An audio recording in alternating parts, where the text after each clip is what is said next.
Do you ever feel like you're stuck in a loop?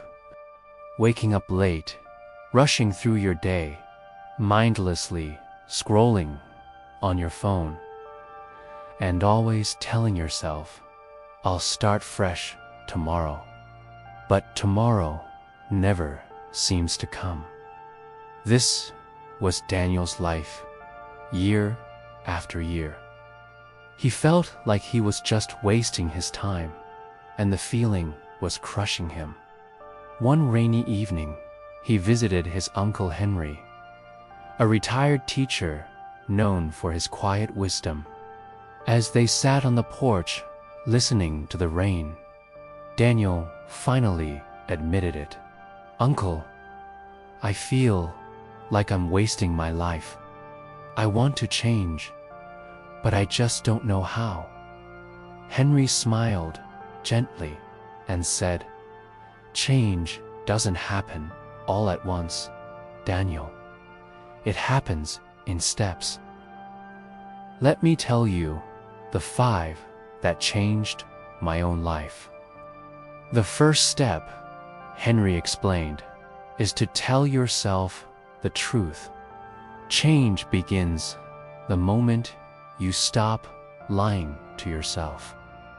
Daniel realized how often he blamed his job, his past, or just bad luck for his problems, anything but his own choices. That very night, he did something he'd never done before. He wrote down the raw, painful truth. I avoid hard work. I choose comfort over growth. I delay what matters most. It hurt to see it in black and white, but it was honest, and that honesty brought a sense of clarity he hadn't felt in years. Step 2. Start small, but start today. Henry said, "People fail because they try to change everything all at once." So Daniel stopped making huge, impossible promises to himself. Instead, he chose one small, manageable action.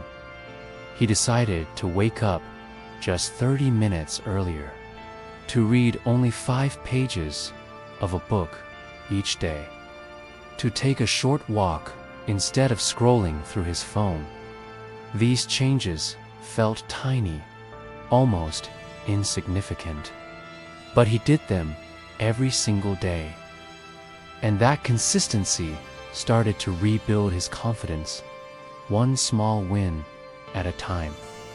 Step 3 was about replacing comfort with discipline. One cold morning, Daniel's alarm went off. His bed was warm, his phone was right there, and the last thing he wanted to do was get up. Then he remembered Henry's words, "Comfort feels good now, but discipline feels good later." He forced himself to stand up. That single moment, choosing discipline over comfort, became a turning point. Slowly, habit by habit, things began to shift. His energy went up. His self-respect returned. He was proving to himself that he was in control. Next, Henry told him to change who he listened to.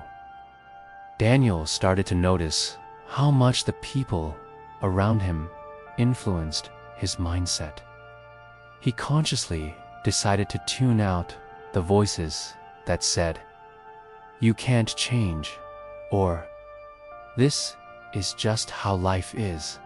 Instead, he started listening to books, podcasts, and people who challenged him to grow. He learned that when you change your environment, you change your thoughts. And when your thoughts change, your actions follow. The final step, and maybe the most important, was to become patient with himself. One week, Daniel slipped up. He skipped his routines and fell back into old habits. He felt that familiar sting of disappointment. The old Daniel would have given up right then and there. But Henry had warned him, progress is not a straight line. So, instead of beating himself up, Daniel forgave himself. And the next day, he started again. Months later, Daniel looked back and realized something powerful. He wasn't perfect. He still had off days. But he was different. He was more confident, more disciplined, and more hopeful than he had ever been. The lesson is simple. Changing your life doesn't require some special talent, a stroke of luck, or being perfect. It just requires a few key things. Brutal honesty with yourself. Small and consistent actions, choosing discipline over easy comfort. Surrounding yourself with better influences and having the patience to forgive yourself when you stumble. Daniel didn't change overnight. He changed step by step. And so can you. Because the moment you decide to take responsibility for your life is the moment your life truly begins to change. Thanks for watching, and if this helped you, consider subscribing for more.